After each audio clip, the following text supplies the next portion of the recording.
balloons, bazookas, boobies, bosoms, boulders, cans, hooters, knockers, melons, honkers, jugs, rack, tatas, tits, torpedoes, guns, bust, doorknobs, coconuts, and our favorite one, the girls. Welcome to the All About Breastfeeding show, where your host, Lori, highlights mothers just like yourself and goes beyond the surface questions and digs deep so they share not only their joys and happiness in their daily breastfeeding life, but also their pain and struggles and how they worked through them. Episode number 165. Welcome to All About Breastfeeding, the place where the girls hang out. I am your host, Lori Jill Eisenstadt, IBCLC, which stands for International Board Certified Lactation Consultant. Well, everybody, welcome back after a 2-week hiatus. I have been busy with all sorts of activities. In today's show, I'm going to share with you all that I've been up to and the few things that are coming up. You will hear about some of my personal life, mixed in with some of my business life, mixed in with a story here and there, and I also spend some time reflecting on my why, my reasons for hosting this show.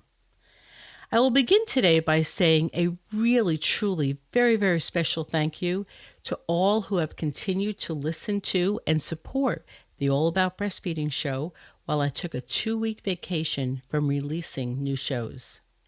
I always hesitate to do this between seasons. It's called fear of losing listeners. It's a real syndrome amongst podcasters. Out of sight, out of mind. However, the reality of the podcasting world is that the shows that I record, all the way from the very first show to the latest shows, are evergreen, which means they will just play on and on and on for many years to come. And my devoted listeners, you, are proving that this show is wanted and needed because the show is growing in huge numbers. Not only are you sharing the show with others, but you are also going back into the archives and downloading and listening to shows that were released before you even became a listener. I have proven the naysayers wrong. Those who thought there was no need for a show like this. There would never be enough people interested in tuning in. Well, if I ever questioned whether or not there were enough people out there to warrant hosting this show, I need not question again. If you want to turn someone onto this show, I find the easiest way to go about it is to literally share one of your favorite episodes.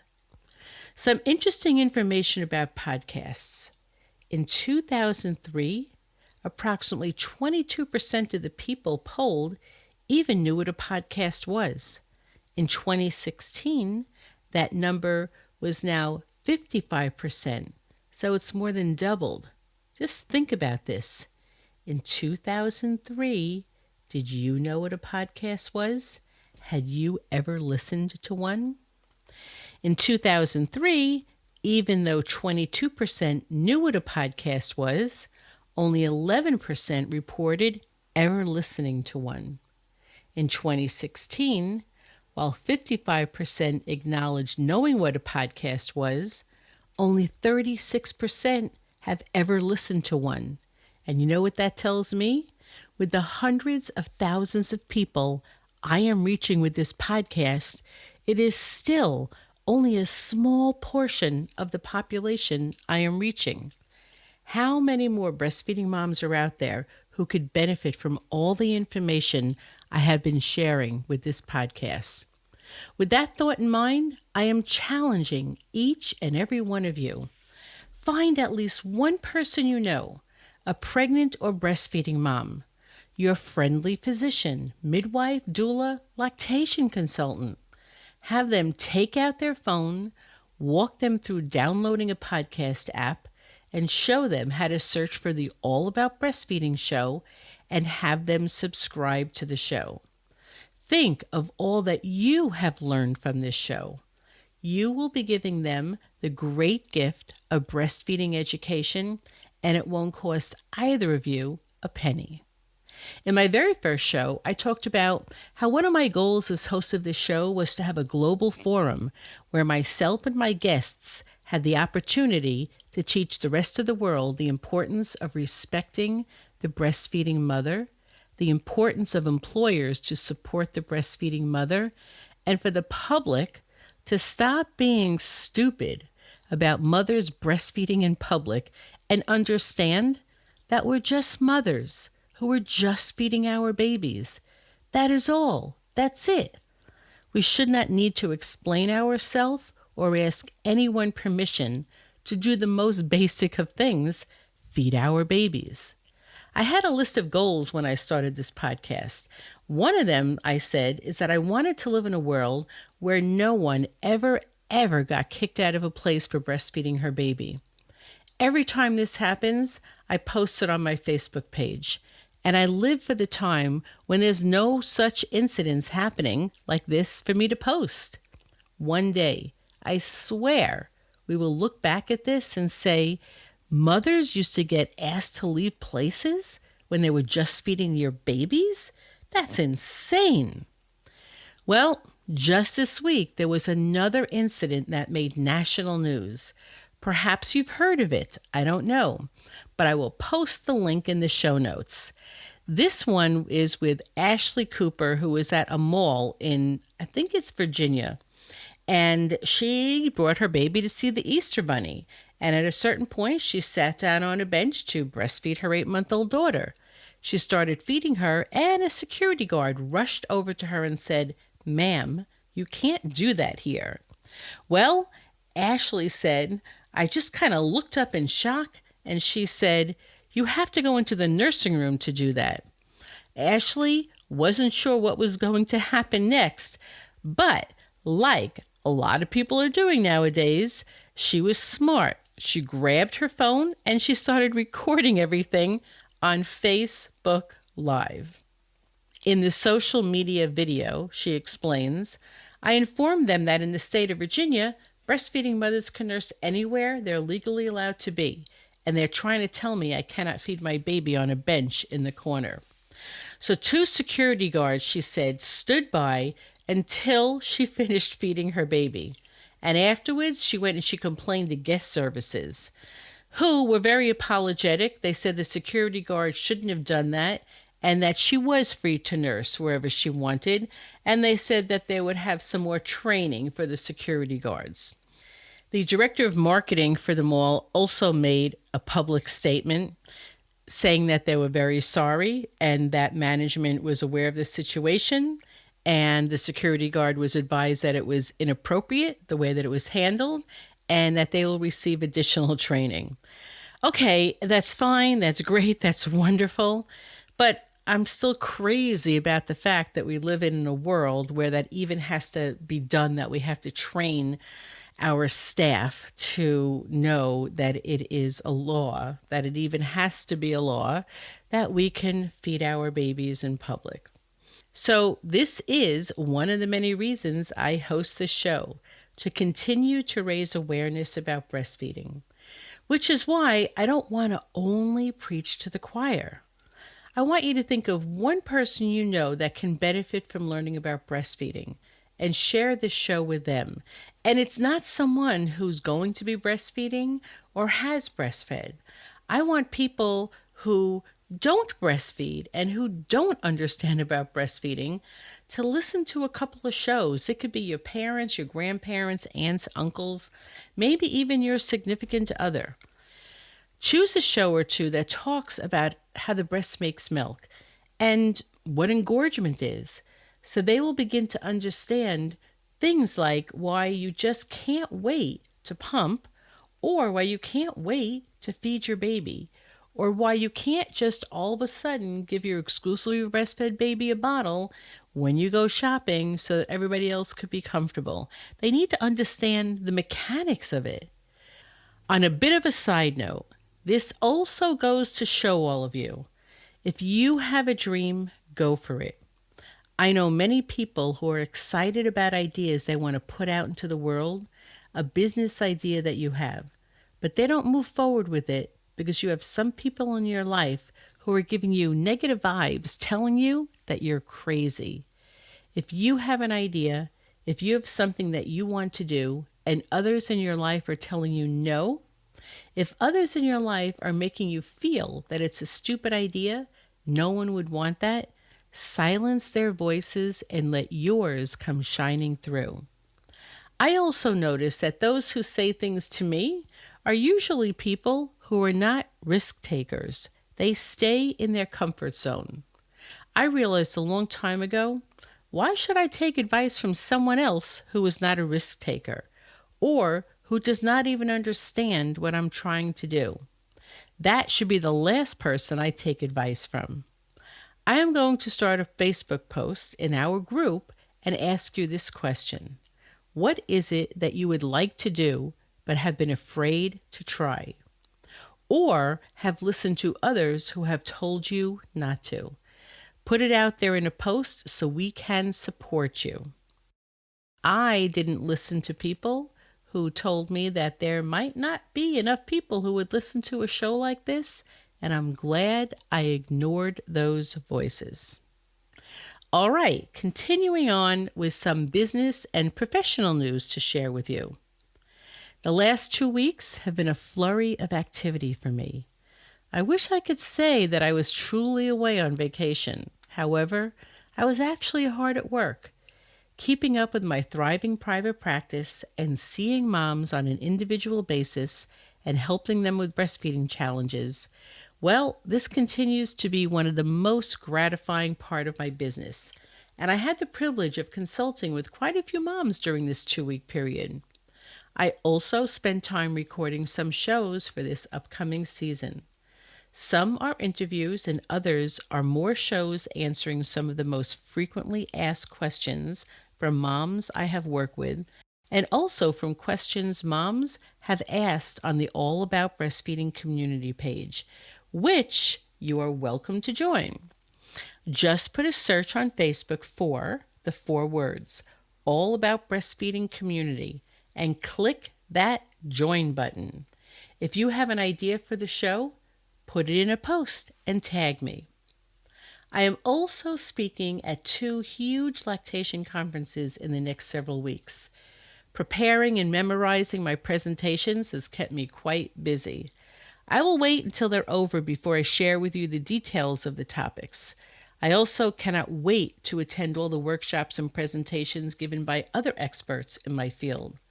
Continuing education is so important to my lifelong learning about the world of lactation and breastfeeding mothers and families.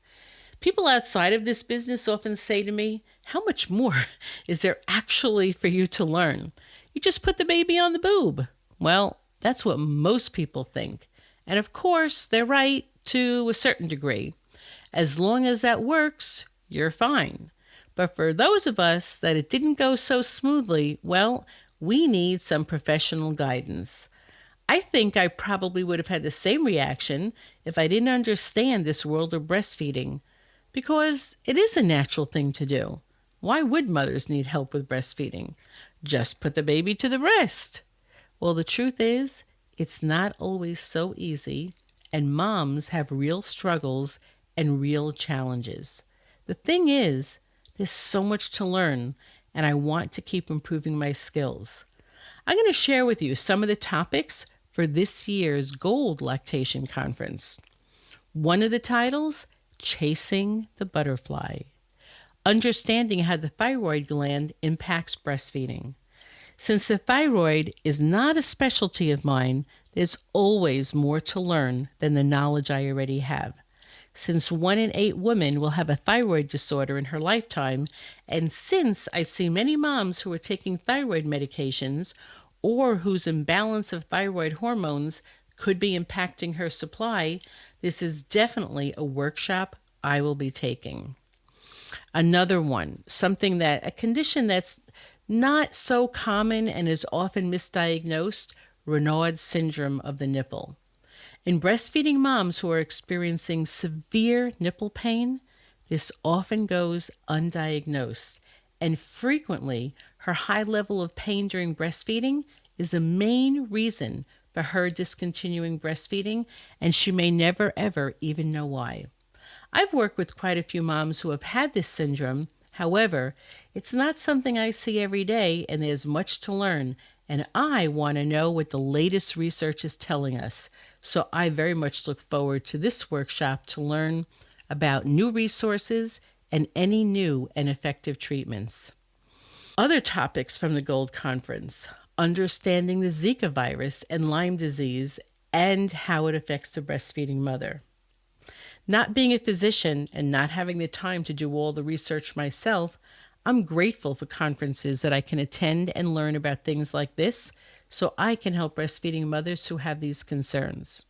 Some of the other topics in this particular conference are about helping moms who have babies in the NICU, about understanding women of different cultures. So there are workshops on breastfeeding in Hong Kong and traditional Chinese wisdom about breastfeeding, breastfeeding in Lebanon, the breastfeeding rates there, barriers to breastfeeding in Lebanon, misconceptions about breastfeeding in Lebanon, Indonesian culture and breastfeeding. I can't wait to learn about all these other cultures. It's by attending these conferences and workshops of diverse topics that I continue to hone my skills as an IBCLC. I live in Phoenix, Arizona. However, I communicate all the time to a diverse population of breastfeeding families, whether it's in my private practice or as host of this podcast, guests that I interview, and as the owner of the All About Mothering membership site.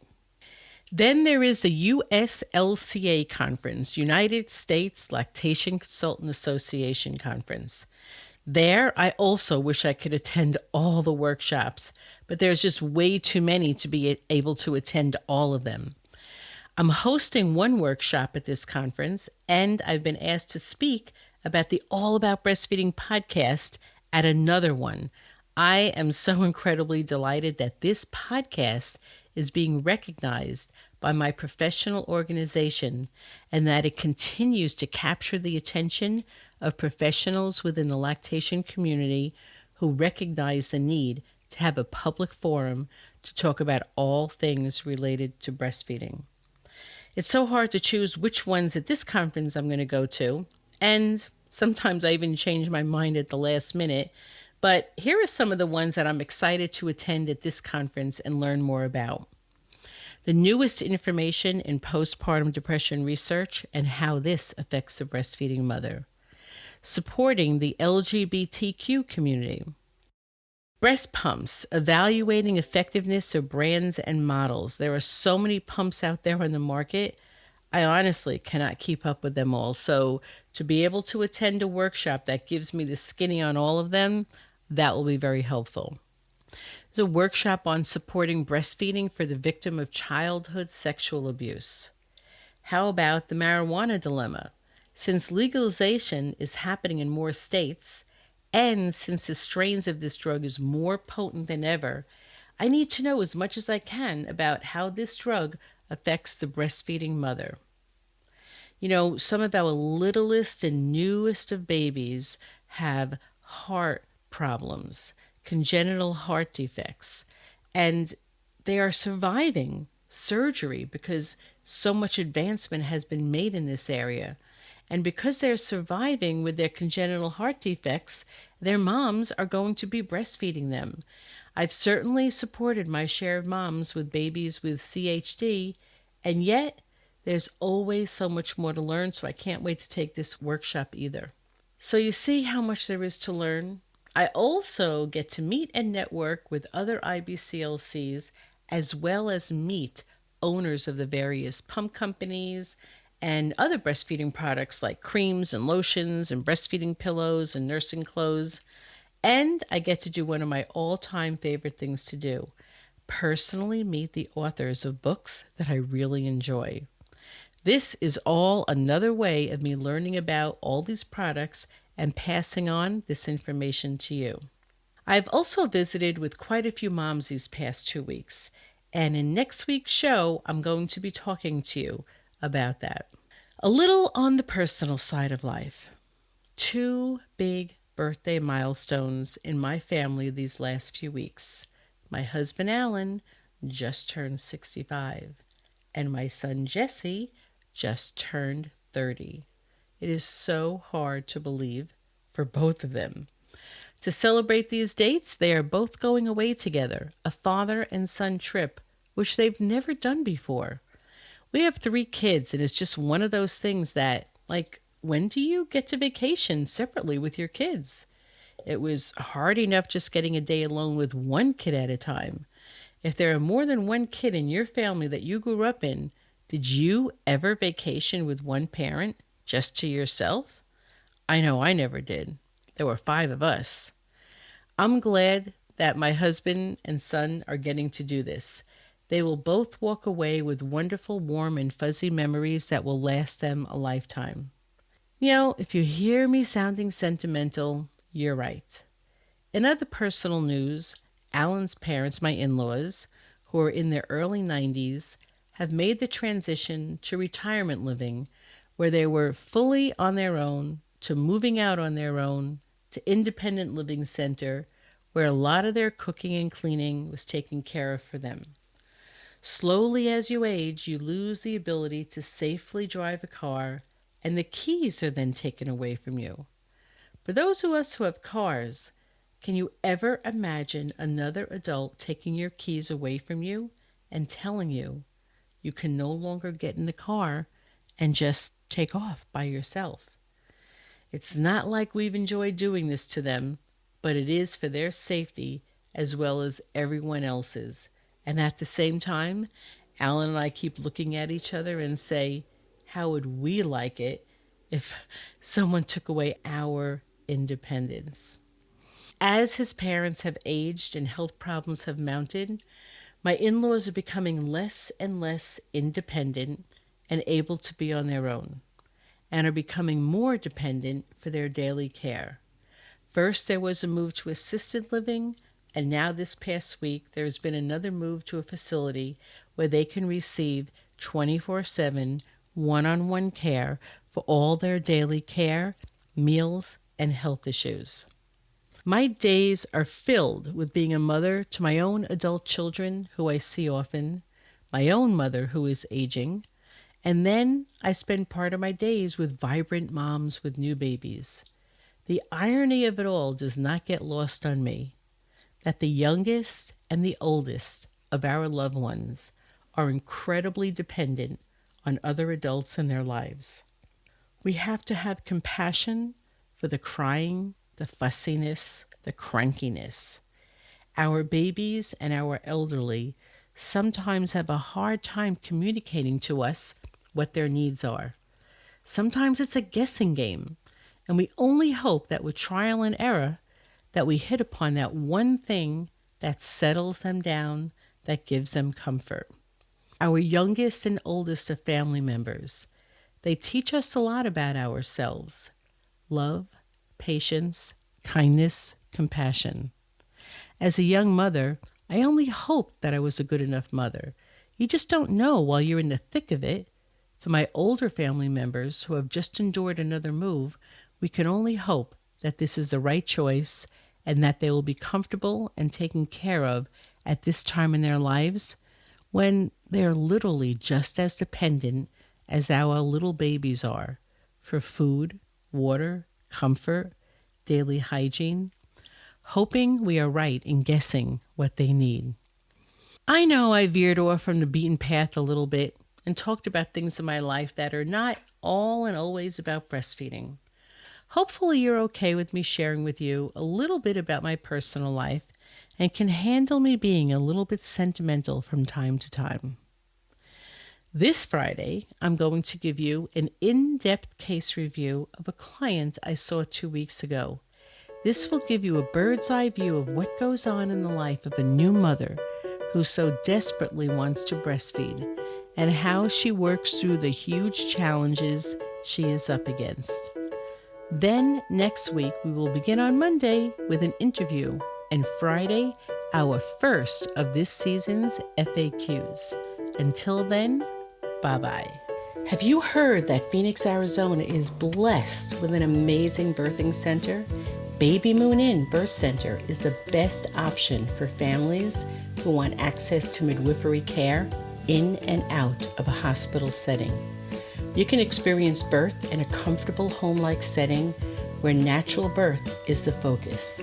Laboring in water, being able to walk outside during labor, and enjoy the beautiful garden. This is what birth can be like for you. There is so much more to learn about Baby Moon.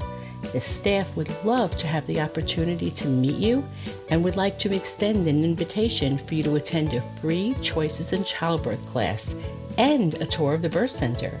All you need to do is call 602-314-7755. That's 602-314-7755 and ask for the tour dates. You can also go to allaboutbreastfeeding.biz/podcast, and on the right-hand side of the page, you will see a link that will bring you to the calendar, and you can sign up for the tour yourself. When you come in for the tour, make sure that you tell them you found out about it from the All About Breastfeeding podcast, and you will be given a very lovely free gift.